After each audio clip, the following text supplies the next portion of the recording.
Bonjour à tous, nous allons voir la dernière partie des techniques de négociation commerciale, les situations des négociations et comment réussir surtout une négociation commerciale. C'est l'une des parties, ou la partie pour moi en tout cas la plus importante de ce cours. Les situations de négociation, il convient de distinguer la vente B2C de la vente B2B. Donc B2C d'une société à un client, le classique que l'on connaît tous, et le B2B d'une société à une autre. La nature de la relation est tout à fait différente dans le premier cas, car nous sommes face à un professionnel de la vente en affaires avec un consommateur, alors que dans le deuxième cas, nous sommes en présence de professionnels exclusivement, les objectifs n'étant pas les mêmes, les stratégies d'approche sont forcément différentes, et le statut des protagonistes, donc des personnes concernées, détermine les règles du jeu de la relation de vente. La nature des parties impliquées dans la négociation, particulier aux professionnels, leur rôle, acheteur ou fournisseur, et le niveau d'importance et de risque encouru par les parties concernant le résultat de l'accord ou l'absence évidemment de cet accord ou cette vente finale. Par exemple, vendre sa maison, au-delà de l'enjeu économique et financier, convoque des mécanismes émotionnels et affectifs qui vont interférer dans la construction de la relation de vente et fortement intervenir dans la prise de décision. Alors que pour un agent immobilier, il s'agit simplement d'une transaction à négocier le plus efficacement possible. Ces caractéristiques permettent à l'auteur de bâtir une typologie de 10 catégories allant de marchandage entre particuliers pour conclure une transaction à faible implication jusqu'à la négociation d'un accord de partenariat fort en jeu entre deux équipes de négociateurs professionnels. Ce schéma ou ce tableau, ce schéma plutôt, nous détaille vraiment tous les types de négociations commerciales, quels que soient les protagonistes ou les personnes évidemment concernées par la transaction. Nous avons donc en première partie la négociation commerciale, donc le contexte et l'enjeu de la situation.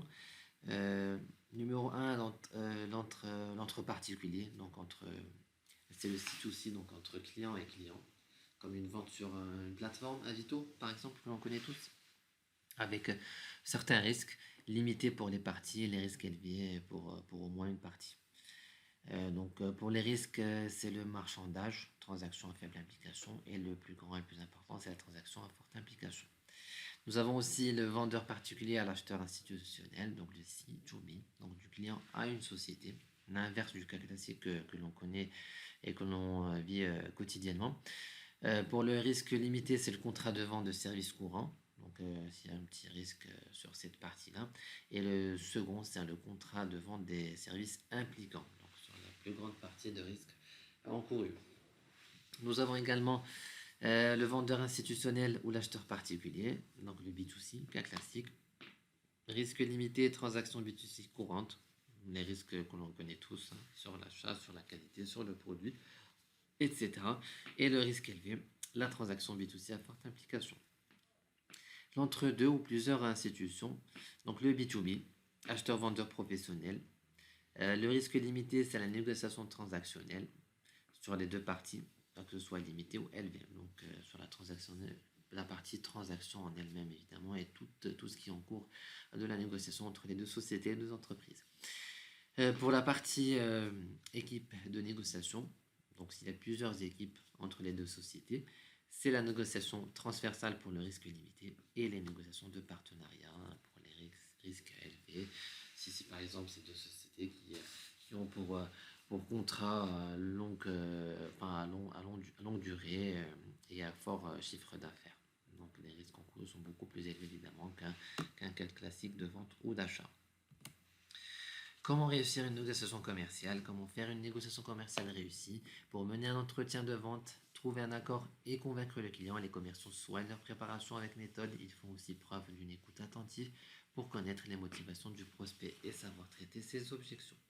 La communication est au cœur d'une bonne gestion de la relation avec les clients. La décision d'achat ne repose pas uniquement sur le prix d'un service ou d'un produit. Entre concessions, contrepartie et technique de vente, le vendeur dispose en effet d'une belle marge de négociation. Sinon, si vous n'avez pas fait d'école de commerce ni suivi de formation, c'est le moment de lire cet article. Révélez vos talents de négociateur en suivant ces 10 conseils de négociation commerciale. Donc, on va apprendre comment réussir toute négociation commerciale, vendre un produit si vous voulez, pour faire plus simple, en 10 étapes, qui sont les suivantes. Comment réussir une négociation commerciale? Soignez votre préparation en premier lieu à l'entretien de vente. Proposez une offre qui vous avantage dès le début. Ne pas céder à une demande de concession, de marchandage ou autre. Demandez une contrepartie pour chaque concession. Inversez les rôles pour mieux négocier. Sachez en donner le moins possible, évidemment, surtout au départ. Gardez le contrôle de la négociation. Mettez en pause un point de désaccord, de soucis ou de refus du client, le mettre de côté et valoriser le produit par la suite. Ne perdez pas de temps avec un client qui ne veut rien savoir, parce que au final, le temps, c'est de l'argent. Et concluez l'affaire avec un contrat écrit et signé. Comme on dit, les paroles s'en vont, mais les écrits restent. Plus en détail, première partie, pour réussir une négociation, vous devez la préparer en amont. La meilleure négociation de vente est celle qui aboutit à un accord gagnant-gagnant, où le vendeur comme l'acheteur ont le sentiment de faire une bonne affaire. Logique. La première technique de négociation commerciale consiste donc à définir tous les critères qui peuvent être abordés en cours de la négociation, les concessions que vous êtes disposé à accorder à votre interlocuteur, les contreparties que vous pouvez demander à votre prospect ou client, les concessions aussi potentielles que l'acheteur est prêt à vous accorder. Au cours des étapes de négociation commerciale, le vendeur et l'acheteur sont susceptibles d'aborder de nombreux éléments qui sont les suivants.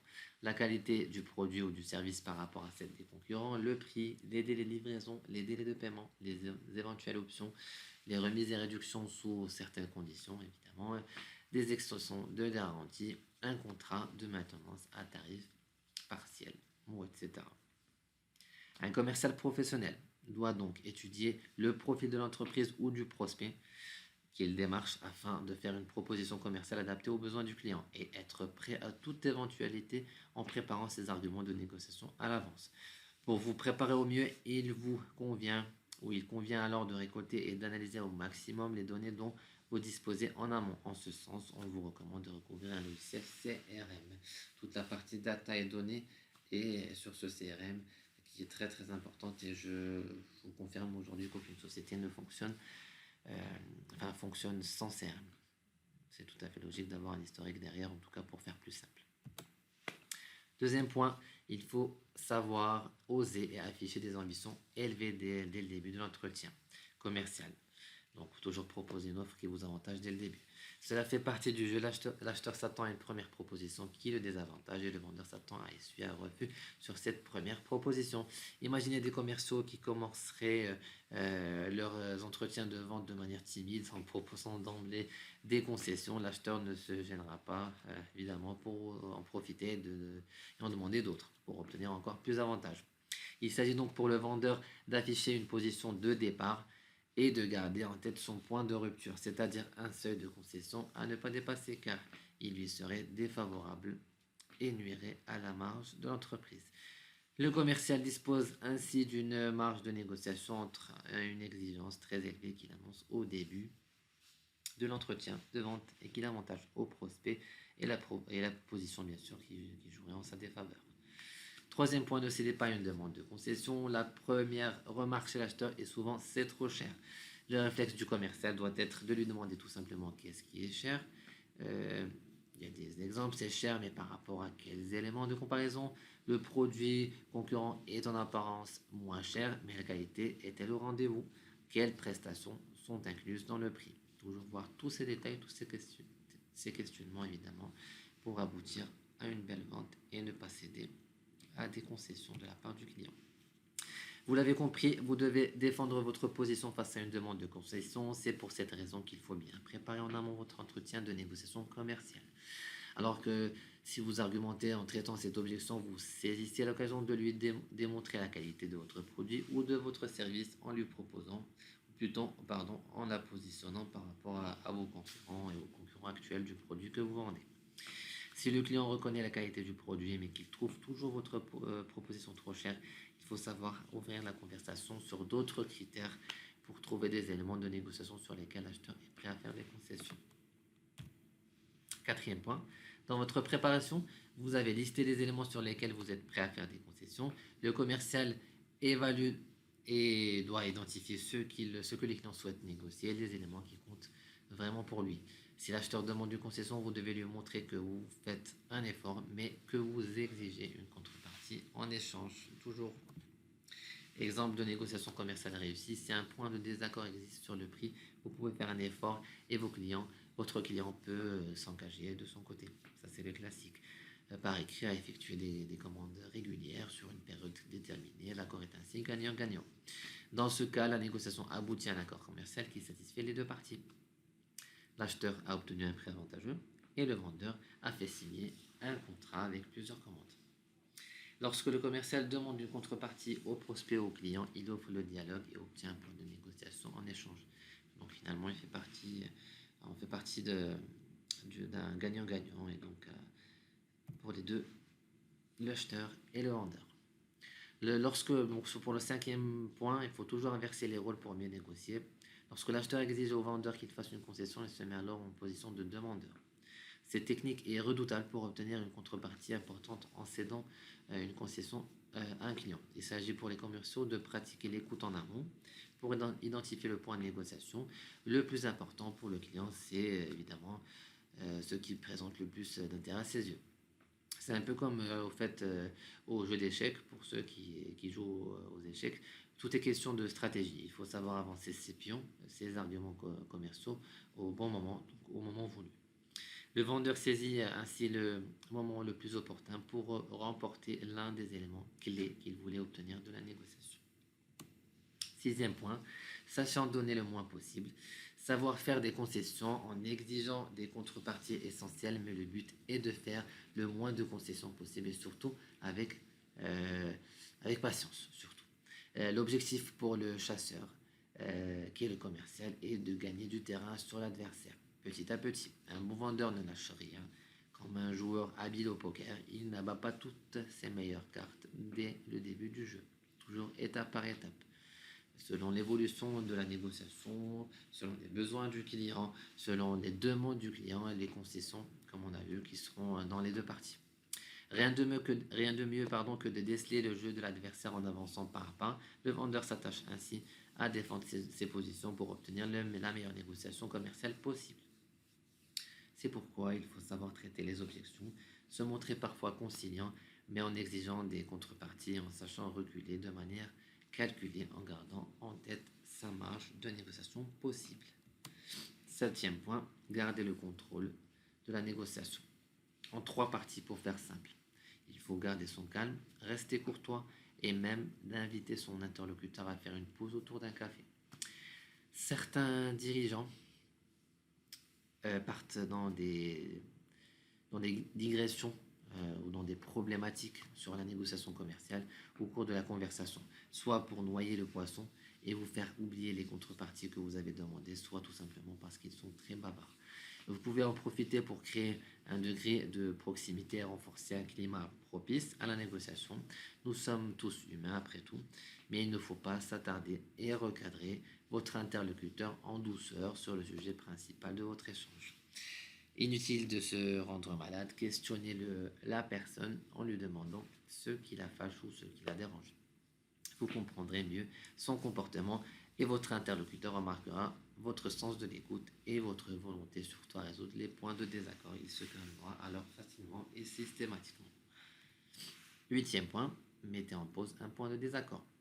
Vous avez affaire à un client difficile qui ne veut rien lâcher. Le client exige un effort trop grand sur le prix par exemple et ne veut pas céder à une contrepartie que vous lui avez proposée. Ne restez pas dans la passe, proposez de noter ce point et d'y revenir plus tard. Exemple de négociation commerciale réussie, le client exige un prix beaucoup trop bas, le vendeur propose de mettre ce point de négociation en pause et promet d'y revenir plus tard.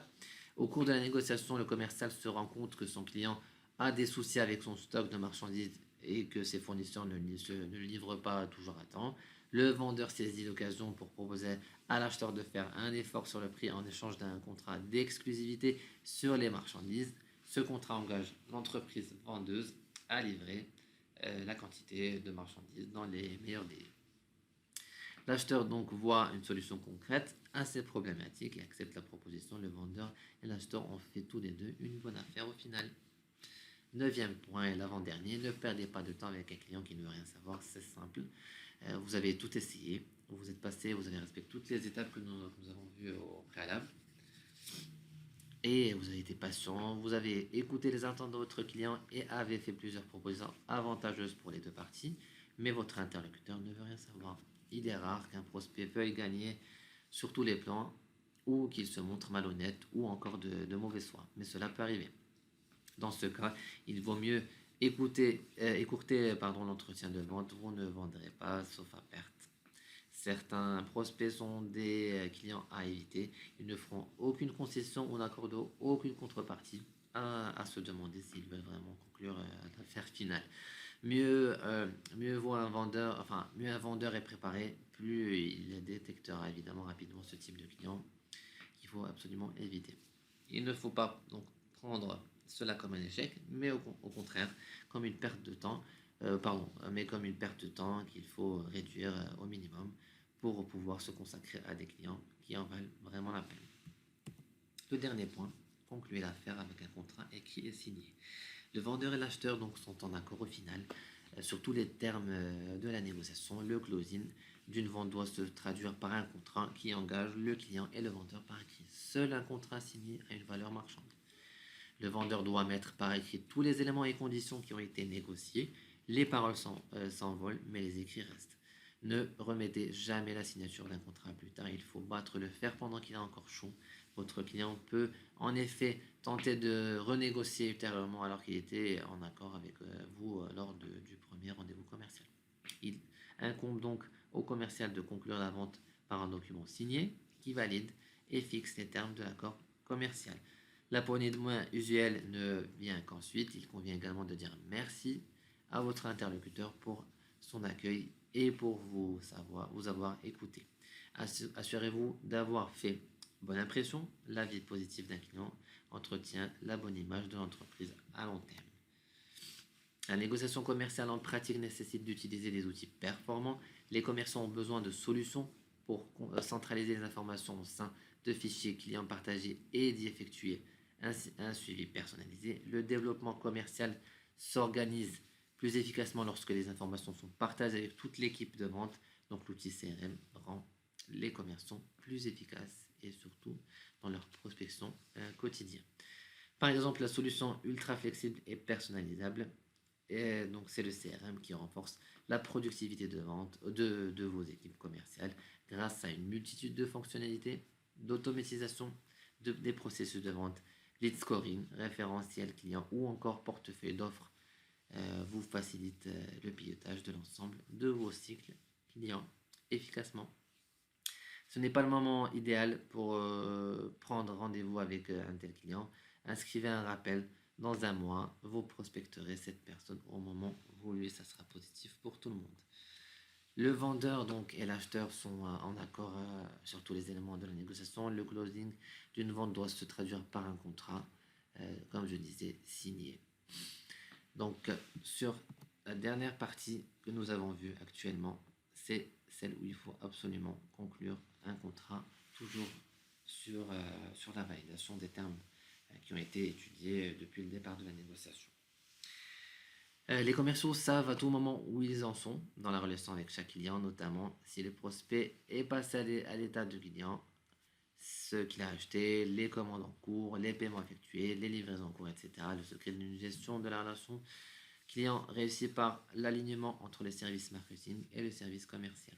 En partant des mêmes informations, les prospects et clients reçoivent des offres personnalisées et des propositions commerciales mieux ciblées. En tout cas, c'était tout pour ce cours des techniques de négociation commerciale. Je vous remercie de votre présence et je vous souhaite surtout bon courage pour la suite.